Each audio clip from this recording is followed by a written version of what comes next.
This is probably Apple's weirdest product. Not because it's bad, actually because it hasn't really had a competitor for years. The iPad mini isn't trying to replace your laptop. It's not trying to replace your phone.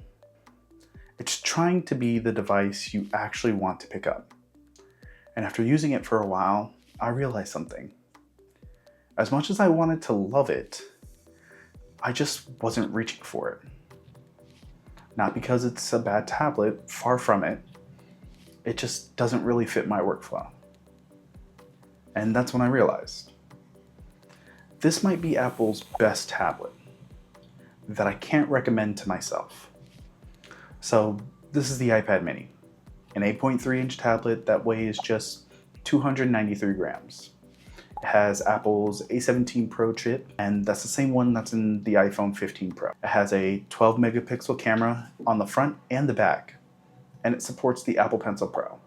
It starts at $599, and on paper, that's a really compelling package. It's small enough to fit in a jacket pocket. It's powerful enough to edit photos, play AAA games, or even edit videos. And it's easily the most portable iPad Apple makes, which is exactly why I thought I'd love it. But after using it for a while, I kept running into the same problem. Every time I needed a bigger screen, I reached for my MacBook. Every time I needed something quick, my phone was already in my pocket. So instead of replacing either one, the iPad ended up somewhere in the middle. And that made me ask one question. Who is this actually for? So I started carrying it everywhere. In my backpack, around the house, flights, basically anywhere I thought that a smaller tablet would make more sense than a laptop. And honestly, the hardware never let me down. The A17 Pro was ridiculously capable for a tablet. It's the same classic chip that you'd find in Apple's Pro phones, so editing photos, playing games, or cutting together a quick video never felt like a challenge. Its screen is great too.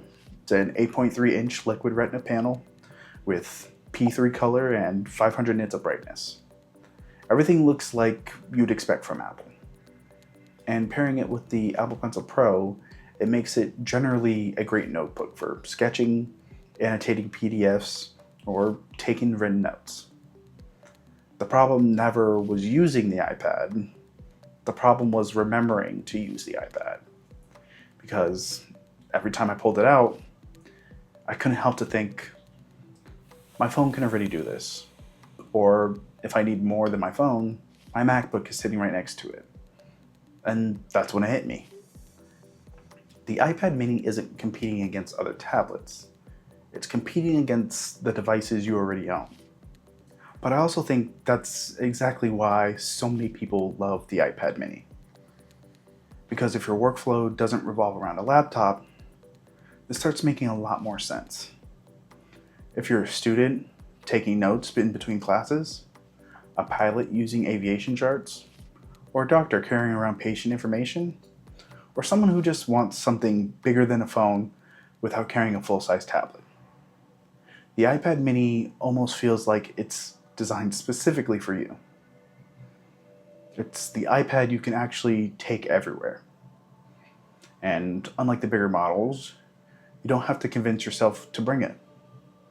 For those people, the size isn't the compromise. It's the reason to buy it. And those compromises start showing up in ways I didn't expect. For starters, it's still a 60 Hz display.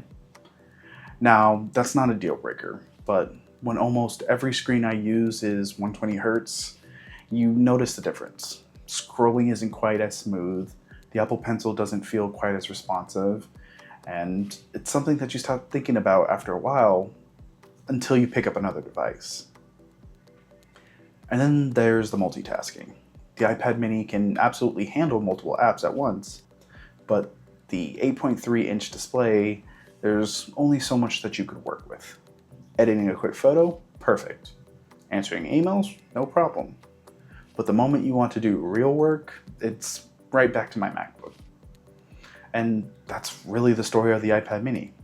Not that it can't do these things, it absolutely can.